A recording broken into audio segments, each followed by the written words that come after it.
things that for one reason or another we don't want to share with the rest of the world, or at least don't want to share with the rest of the world yet. Some are relatively small, our email passwords, our embarrassing moments, our obsession with Downton Abbey. And some are relatively big, our pregnancies, our job transitions, our diagnoses. And while we know that some of those secrets will naturally be revealed at the appointed time, at the surprise party, or the official announcement, or the season finale party, we also know that there are some secrets that we work very hard to keep for as long as we can. Secrets we keep because we are afraid to name them out loud. And frankly, who could blame us? After all, to name something out loud to someone else, to reveal a secret is scary. It puts us in a vulnerable position. Not only does it make it real for us, but it means that other people now have power over us.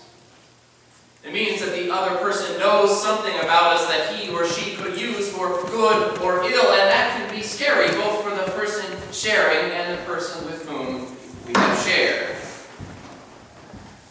And as we are reminded over and over again in life, there is no telling how someone will react when they are scared. We just don't know. But as vulnerable and scary as it is to name something out loud, especially for the first time, it almost always feels better to share. To get it off your chest, because whatever other consequence our revelation brings, it means we at least no longer have to carry the burden alone. And friends, we can do a lot in life if we know we don't have to do it alone. Fortunately for us, we don't. Fortunately for us as a people of faith, we know that we don't have to carry our burdens alone. Part of being a church is agreeing to carry one another's burdens, sharing one another's secrets in love. But even when we fail to do that, there is still hope. After all, friends, we believe in a God before whom the secrets of all hearts are disclosed. A God before whom the deepest, darkest corners of ourselves have already been revealed. In other words, whether we name it out loud or not, friends, the good news is that God hears us. And the even better news is that God loves us no matter what God hears. And so with that promise, with that peace of mind on this Transfiguration Sunday, on this last Sunday before we begin that 6-week journey towards the cross, we pause to hear a story about Jesus sharing a secret. Our gospel lesson today comes from the middle of Mark's gospel and occurs just after a surprising run of passages in which Jesus seems to be concerned with how he is perceived by his friends. In one of those passages, Jesus asks the disciples, "Who do people say that I am?" And then he lets them take some guesses until Peter finally says, "You are the Messiah." And then he immediately tells them to be quiet. In another, he speaks in the third person about how the Son of Man must undergo great suffering, and then offers a poetic take on what it means to follow him. Now, most of the time when we read these passages, we think the disciples were a little slow on the uptake. After all, Jesus was right there in front of them. How could they not know? It was like the Jesus. They had witnessed all these things. What gives, disciples, we think to ourselves? But in fairness to them, we have read ahead in the story.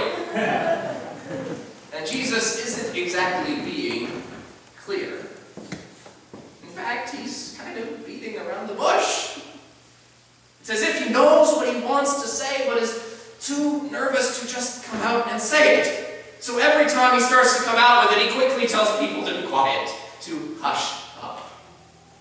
It's a little like asking someone to the school dance. You know what you want to say, but you're unsure of how to say it, and so you drop hints praying that the other person will just get it. Eventually, however, we all have to learn that harsh reality of life, which is the only way to ensure that people know what you are trying to tell them is to just come out and tell them. Fortunately, Jesus realized that. Our passage begins 6 days later. Now, there could be some significance to the fact that it was 6 days. Scholars suggest that it has something to do with the Festival of Booths, but perhaps it's simply an indication that Jesus had struggled for some time with his decision to be open with his disciples.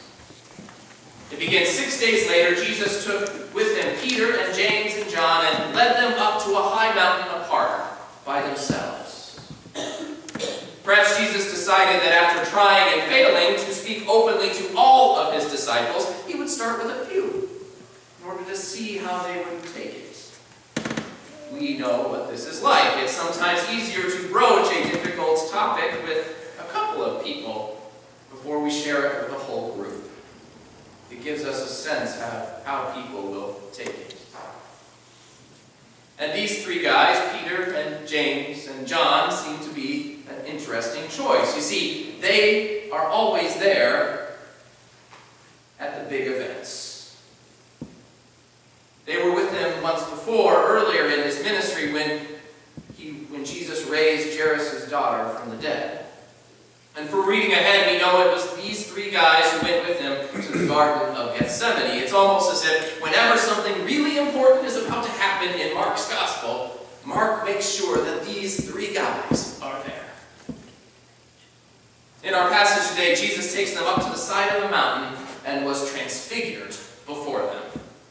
We're told that his clothes became dazzling white, such as no one on earth could bleach them, and that there appeared next to him Elijah and Moses, who were talking with Jesus. Now, we naturally have a few questions about what happened here. We immediately start to ask, how could this be? About how Jesus changed clothes so quickly, about how the disciples knew it was Moses and Elijah. Did they have distinctive beards or name tags or something? We want to know what they were talking to Jesus about. But friends, maybe to focus on those things is to miss the point, which was not that Jesus changed into amazing clothes and was chatting with two dead guys. No! The point was that the disciples in that moment finally got who Jesus was. In other words, the point was not the light, it was the illumination. Friends, this was the moment of revelation, of illumination, the moment when Jesus made himself vulnerable, when he revealed himself and his disciples finally got it. After all those weeks and months of following this guy around, they finally realized who he was, not just in relation to them, but who he was in relation to history, in relation to the prophets and to the law. They recognized that he had had a relationship with all of those who had come before him, that he continued the promise of Moses and Elijah and others. Perhaps we remember similar moments of illumination from our own lives.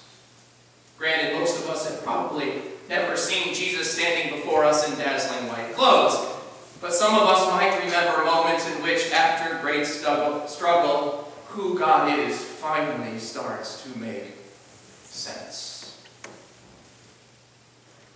Some of us have had moments when, after struggle, when after pain, when after darkness, we are finally able to see the light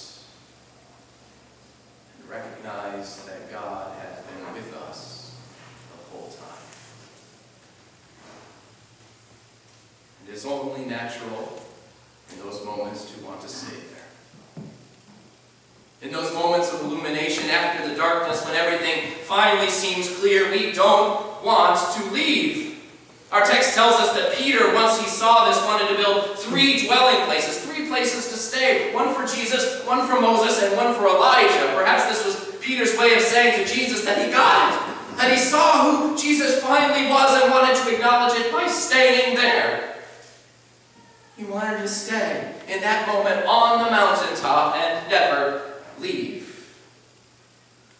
Now, there could be lots of reasons for his wanting to stay. On the one hand, he could have wanted to stay there because he recognized the gift Jesus had just given him in this revelation. And like so many gifts we receive in life, he was hesitant to share it. We know what this is like, to receive special knowledge and not want to let go of it. Because with knowledge comes power. We know what it's like to be in the know in particular situations and be seduced by it. But we also know that some things are meant to be shared. And that sometimes we can't keep things to ourselves without causing other people to suffer. On the other hand, the text tells us that Peter was terrified. And frankly, we get this too. We know what it's like to find out something, especially something that asks us to change some aspect of our lives or our relationships to someone. It can be terrifying. And we can want to just hide away, to build a hut and stay there. Fortunately for us, in our passage today, Peter was forced out of his fear, pushed from that moment of illumination by a reminder that we cannot know everything, that even in our moments of illumination there is still mystery. We're told that in his fear a cloud overwhelmed them. And from a cloud they heard a voice say, "This is my Son, the beloved. Listen to him." This is my Son, the beloved. Listen to him. In the Greek, it's in the present imperative, implying a continuing action. In other words, they were being asked to keep on listening to Jesus. They were being told that they couldn't stop here, that recognition of Jesus was not enough. Now they had to actually go and live like that recognition mattered. Friends, the thing about a mountaintop experience is that it can't last forever. For it to matter, we have to eventually come down off the mountain. The true significance of the experience of God comes from the way in which we live afterward. That is where we see how it actually affected us. We're told that when the cloud left, the disciples just saw Jesus. Now, Jesus must have been a little scared himself. We don't hear it from this perspective, but we know that he'd been struggling for days trying to figure out how he was going to share who he was with his disciples, and now he'd done it. You can't unring a bell. And while there was likely some relief that came from sharing, there also seems to have been some fear. We hear it as they walked down the mountain and Jesus asked them to tell no one about what they had seen until after the Son of Man had risen from the dead. In other words, when he finally revealed himself, he had finally shared the secret that he had come to share, and it took an act of God to get his disciples moving again. He must have recognized that if these, his greatest disciples, had reacted in this way, then others might not be ready to hear it. And sure enough, the last line tells us that the very disciples who had just witnessed the transfiguration left the mountain with questions. They left their experience of God, their mountaintop experience, with questions. Friends, even after the illumination, we have questions. Truth is, we should never assume we have the full picture of someone simply because we know some part of their lives. We can never fully know what is going on in someone else's life. We just don't know. We don't have the whole picture. But there is one who does. And friends, the good news is that the same God before whom the secrets of all hearts are disclosed loves us even with the whole picture. And because of that,